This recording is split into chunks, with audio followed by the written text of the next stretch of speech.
So Brian was out there riding on Thomas. He's a little 3-year-old gelding that we've had for about 2 months or so. That was Brian's first time on him and a first time with a bit in his mouth. So today was a big day for him. I typically don't use spurs, but you never know. Sometimes you get on a horse that has a tendency to get a little rambunctious with you. You need to be able to provide the right amount of encouragement for them to behave. It's all in how you use your tools. That's all it is. This horse is named Presley.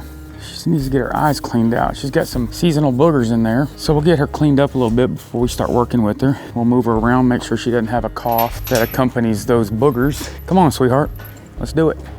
So Presley, I think, is about a 6-year-old quarter horse. As you can see, she's probably never missed a meal. So let's see if we can work some of that off. Okay, you're not runway model ready, but you're clean enough to work with. This horse was with us for a while here at All Seat in the Barn. We sent her away to another trainer just to help us. We had so many horses in training at the time, and she's now been back for, I don't know, a couple of weeks or so. This will be my first time on her or with her since she's come back from training. The team we had sent her to they do a really good job. So I'm always excited to get on horses we send to them when they come home. Wrong answer, sweet cheeks. A friend of mine makes my saddle. I have 3 custom built saddles from him. His name is Travis Kading at Kading Saddlery. He's located in Casa Grande, Arizona now. He just moved, and it has I forget the name of the tree he has in it, but it's really good because it typically fits well all the horses that I ride here, whether they're draft crosses or quarter horses or sometimes an overgrown fat pony. You're not fat, are you? No, you're just fluffy and big boned. 2 eyes, come on, go the other way.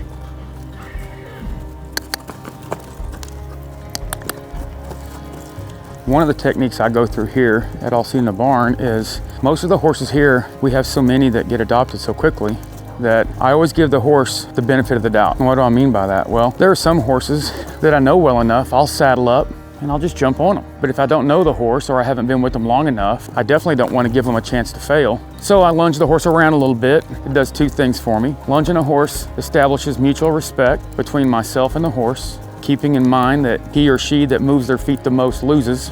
As you can see, this horse is moving her feet quite a bit, and I'm pretty much standing still, pivoting on my one single spot. The second thing lunging does is it helps the horse suck up a little bit, where we tighten the cinch front and the back. And I find that too many people, they want to tighten the cinch too soon, too tight too soon rather, instead of letting the horse find their own way to breathe through it. And what happens is when you tighten the cinch too fast, too soon, you develop what's called a cinchy horse. I've been told many times by people, hey Brian, every time I tighten my cinch up and I get on my horse, he wants to buck. Well, it's because you didn't move the horse's feet, let him suck up naturally, and let the horse kind of burp, if you will, to get the air out of their lungs so you can tighten the cinch up where it's tight enough you don't fall off. Set your horse up for success, and by not setting them up for success, you're oftentimes going to be 100% bound for danger or failure, however you want to define it. So we tighten her up now. I'm going to move around just one more second.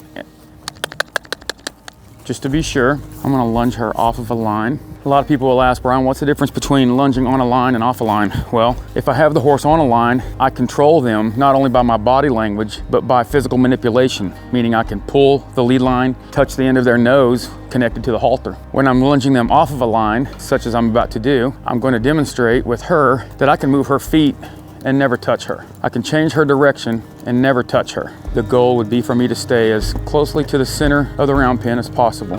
Okay, again, I like them to turn in toward me, but I'm not ready here today to teach this horse to round pen in my methods. This horse has been away from me for a while, so versus getting all stressed out about her not coming to me to the center, I'll meet her where she's at, and then we'll teach her to come with me. Come on. Come on. You gotta do better than that. You know better than that. Come on.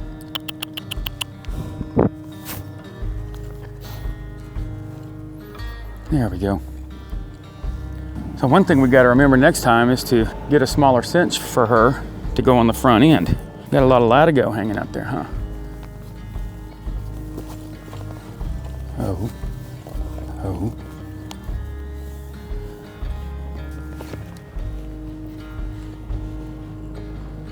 There.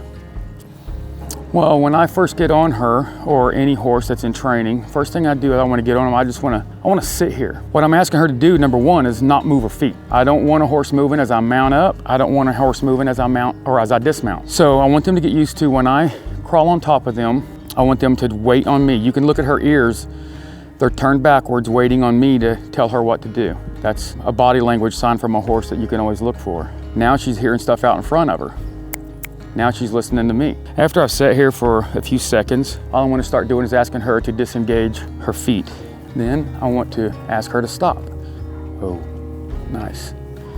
So once you get on a horse, the most important thing you need to know how to do is how to make them stop. It's better to find out real quick after you've mounted on a new horse how fast they'll stop, how good they'll stop, versus later on when you need them to stop and you find they're going to run through the bit or not listen to you.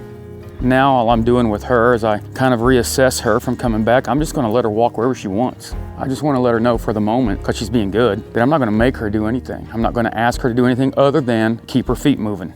Here in a moment, we'll start asking her with direction, meaning I want her to move her feet, but I want her to move in the direction I want them to go. She stopped too soon, I'll make her move her feet, and I ask her to stop when I want her to, in the center of the round pen. I always use the center of the round pen kind of as their rest spot, because that's where I'm usually standing. And I don't want them in my space unless I want them to stand still and be with me. Okay, now we'll start applying some direction. I'll start turning her.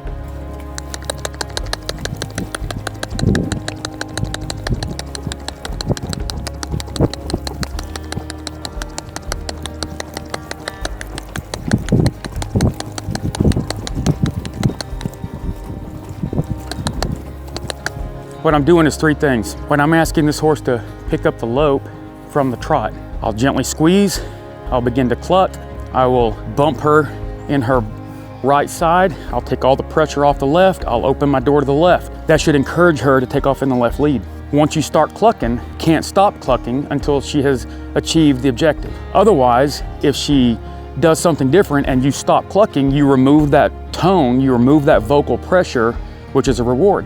So you have to keep clucking, pressure, pressure, cluck, cluck, pressure, pressure, cluck, cluck, until she gives you the result that you're looking for. The moment you stop and she's not in the correct gait, meaning walk, trot, or canter, you've just rewarded her for the wrong answer.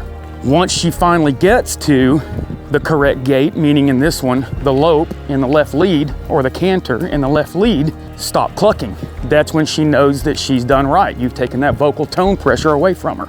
Open the gate, cluck, cluck, cluck, bump, bump, bump. And I quit. Now encourage, encourage.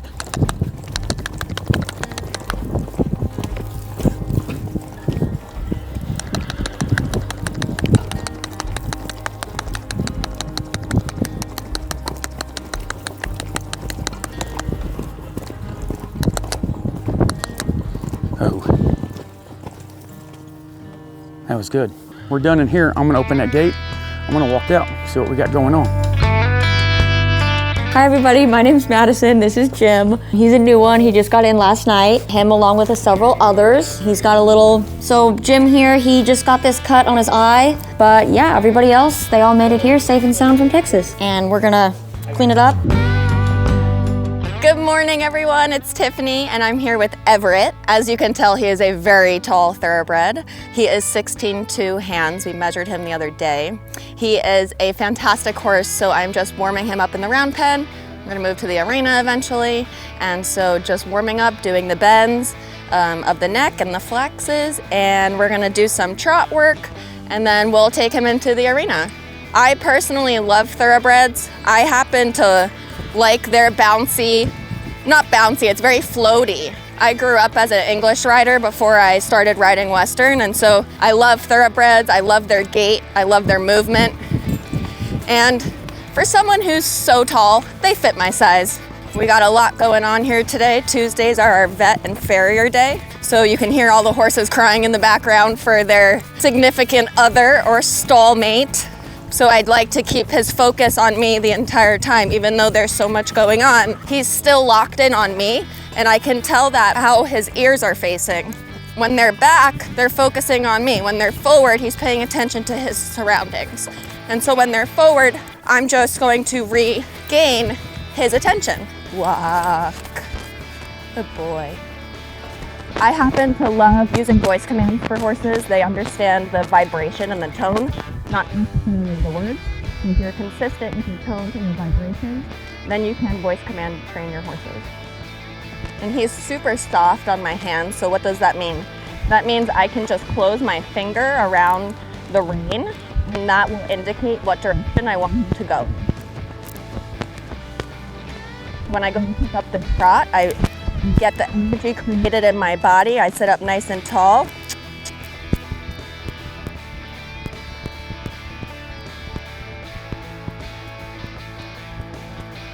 And right now I'm asking him to collect a little bit. So when you see his nose tuck in, that's called collection. And it's bringing their withers up. Then we're going to sit for a transition. Walk.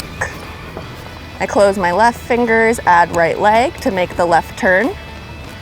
I open my fingers, release the leg. Whoa. Good boy.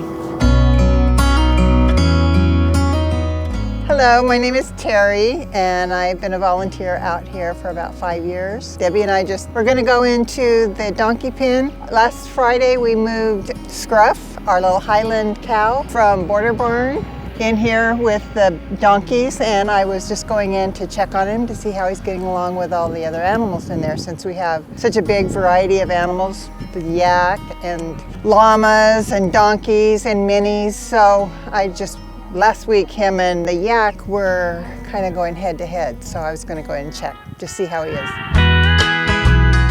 So I am here with Patrick. Patrick is on my list, and I love him so much because he makes me become a better rider.